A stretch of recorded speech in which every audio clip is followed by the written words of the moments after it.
नमस्कार, मी पंजाब डक। आज आहे 29 मे 2025। कारण की इतका पाऊस पडायला मग हे बंद कधी होणार आहे? जर राज्यातल्या शेतकऱ्याला सांगू इच्छितो, आज आहे 29 मे 2025। आणखी 30 तारखेपर्यंत राज्यात भाग बदलत पाऊस पडणार आहे। पण सर्वांसाठी आनंदाची बातमी, 31 मे पासून ते 5 जून पर्यंत ज्याचं शेत तयार असेल तुम्ही लागवडी करू शकता, पेरणी करायची करू शकता। त्याच्यानंतर राज्यामध्ये 7 तारखेपासून परत राज्यात पावसाला सुरुवात होणार आहे, म्हणून हे अंदाज लागायचा। 7 जूनला परत वाढणार आहे, 8ला त्याच्यापेक्षा वाढत जाईल, 9, 10, 11 असं वाढत जाणार आहे, म्हणून हे अंदाज लक्षात घ्यायचा।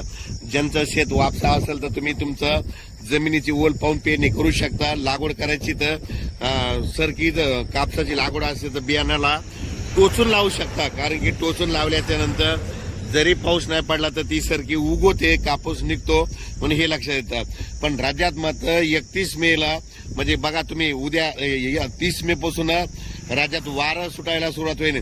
असं जोराचं वारं वाईल, म्हणजे ते वारं जवळपास 5 तारखेपर्यंत 6 तारखेपर्यंत चालत आणि 7 तारखेला परत राज्यामध्ये ठिकठिकाणी भाग बदलत पावसाला सुरुवात होणार आहे, म्हणून हा अंदाज लक्षात येतात। सांगायचं झालं तर तो पाऊस पूर्व विदर्भ, पश्चिम विदर्भ, मराठवाडा, पश्चिम महाराष्ट्र या ठिकाणी जरा जास्त प्रमाणात आहे, म्हणून हे अंदाज लक्षात येतात।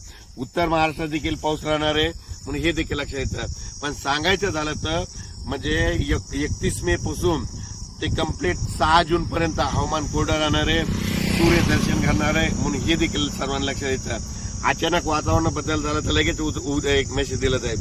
पण राज्यात मात्र 31 मे पासून ते 6 जून पर्यंत हवामान कोरडं राहणार आहे, म्हणून हा अंदाज लक्षात घ्यायचा। शेत दुरुस्त असेल तर तुम्ही तुमच्या जमिनीची ओल पहा, पेरणी होत असेल तर पेरा, म्हणजे मूग पेरायला जमतं, उडीद देखील पेरायला जमतं। मूग पेरल्यानंतर उगवतं, उडीद निघतो। फक्त सोयाबीन पेरल्याच्या नंतर काय होतं, त्याला एखादा शिपका पाऊस लागतो। आणि कापूस लागवड करायची असली तर काय करा, असं टोचून बी लावा। टोचून बी लावल्याच्या नंतर पाऊस जरी नाही पडला तर ते कापूस निघतो, म्हणून हे लक्षात येतं। अचानक वातावरण बदल झालं तर उद्या लगेच एक मेसेज दिला जाईल। धन्यवाद।